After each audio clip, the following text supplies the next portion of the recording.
Hello, I'm Aubrey Shepherd on the 23rd. 23rd of March, 2015. And we've got some pictures, John Rule, to look at. Well, Yep, we I can't sure have. name these people, but these are some folks of the many that turned out for the memorial service for, who did I tell you? Yeah, You know? Who Orlis. Orlis. Blue Boy Orlis and the Stompers was a band famous in the 1990s for sure. David Drudy.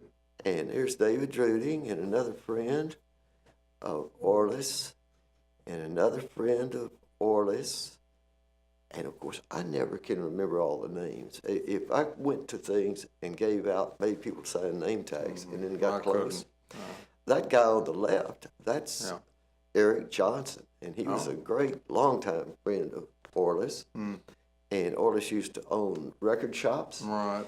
And teach people to play guitar, record music, record his own stuff, their stuff, and also for a long time the writers group. What do you call it? The Poet and Writers Collective. Yes, he recorded all their meetings. Not on. Okay, we've got Daffodillies at the Peace Garden. That's right. World Peace, Wetland Prairie. Jonkles, if you like. That right there, I showed one of those last week or week before, but that's the Mahonia. Yeah. And I just You love remembered it. finding those in bloom because they don't bloom but a short time in the spring or late winter. Just barely spring now.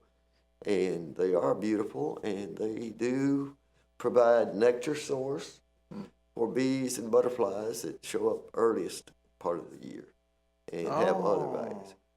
You recognize Mockingbird. Yes, and I got several pictures of this mockingbird because it was sitting real still, and it's out over Pinnacle Wet Prairie, sitting up there just acting like it doesn't care. I can see them semaphore across the yard. Well, I think they like you to listen to their songs. I think they do. They're really smart, and they want you to listen. So I wish we had the sounds because you know that their songs are endless. It's everybody else's music. Have you heard many catbirds or thrashers? Well, too, in the same family. Yes, and mimic thrushes. And that's beautiful. Well, it's just another variety of jonquil or whatever we call them. Lots of bulb plants now. And unfortunately, when World Peace Wetland Prairie is the home of the earliest on March 19th, Sunday afternoon, we'll be having Earth Day celebration there. The earliest anybody has usually, just the beginning of the week before. And these things will be gone. Yeah. And everything's really strange. Meantime, we'll have some other things. Yeah, Are you familiar egg, with what do you call it? Butter and egg. Yeah. Butter and egg. That's also from the same family of bulbs. Yeah, same family. And it's got, the buds are a lot bigger than those others because they got a lot more in there. Right. Butter and eggs. Yeah. And that's what the mixture is. It looks sort of like scrambled eggs. Yeah, right. Yeah, but it's a beautiful flower, and they aren't here long. So I wanted to share a bunch of these, and in a month or two, we'll start to have more native plants. And that's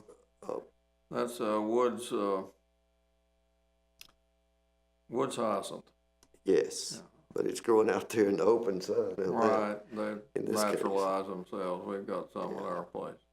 And so it's growing along with those other things. But pretty good detail on those flowers. Yeah, that's very nice. You recognize this plant? It looks like hamamelis or witch hazel. And it's on your property. Yeah, it's hanging out upper Big Frog. Or Clear Creek. And I don't have any of that close to my house. And these are white dogtooth violets or trout lilies. This is a clump right by the little waterfalls that come down through my yard in wet weather. A lot of beautiful. They're like cyclamen, yeah. And that's the little waterfall. It's very quiet now, but I have had the same fish out of my lower yard to take them back up to the pond. Washing down the hillside. Okay, well, those worked all right. Maybe I'll have to come back on Thursday and record something else. You'll be down at Frogs. No, I'll be in the woods. Enjoy yourself. And I'll be crawling around trying to garden. I know you have your camera battery. I have the camera battery charged up, thanks to you. And let's see some more woods pictures, because that's where the wildflowers are this time of year. Till next time, okay. Everybody have a good time outdoors. See you. Hello, I'm Aubrey Shepherd. It's the 26th of March 2015, and we had tornadoes in northwest Arkansas last night, at least a few, and Eureka Springs was nearly washed out, and even here in town we had some problems. But anyway, this is a Sierra Club meeting. It's what we call a meeting that we actually invite the public to, and it was in a restaurant in North Fayetteville. And there's Cammie English, who's chair lady of the Ozark Headwaters group right now, and Bob Allen in the background of that picture.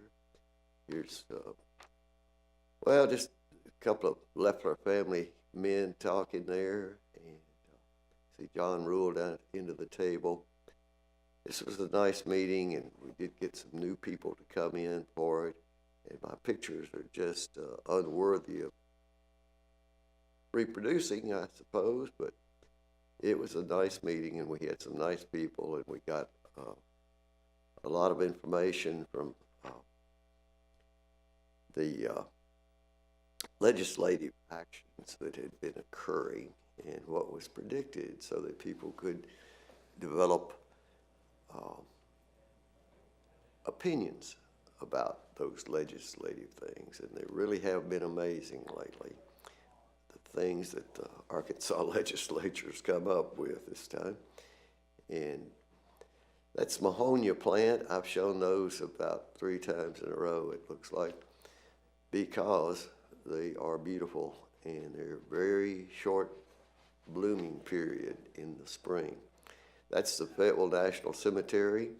Well, Toby Slinkard, Harold Wayne Toby Slinkard, was buried at the National Cemetery this past weekend. And you see well, these are almost all those men, or 2 of those men, I believe, on there, his sons.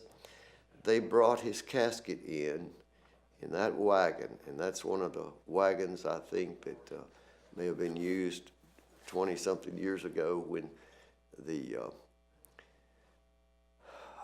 state commemorated its 100 years of existence, or 150 years that was, under the Clinton administration. I don't go to this was a special friend, and his family there, his wife in the middle, and 3 of his sons, and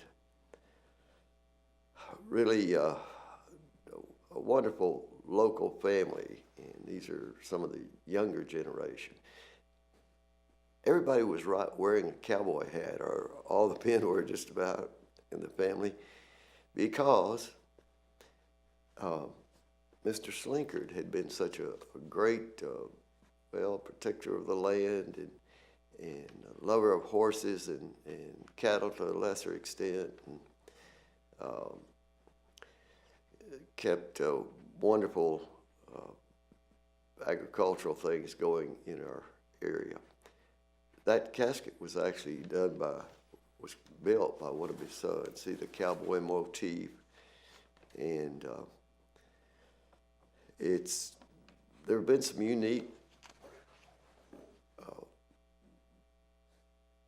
services at the National Cemetery over the years. I remember another one that had a carriage or wagon come all the way across town and with the deceased, and that particular man was also a good friend of mine.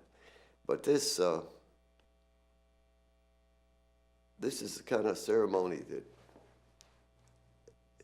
is really special. It's not like some of the things you went to 20, 30, 40 years ago where there was more formality. The speeches here were very personal remembrances by the family members, and so I just think that I wish everybody could be remembered as well as this family remembers its patriarch. So please help to raise money for the National Cemetery to continue to be enlarged. The Regional National Cemetery Incorporation does that work, and until next time, this is Aubrey Shepherd asking you to do your part to help keep the water clean, air pure, and the woods green. See ya.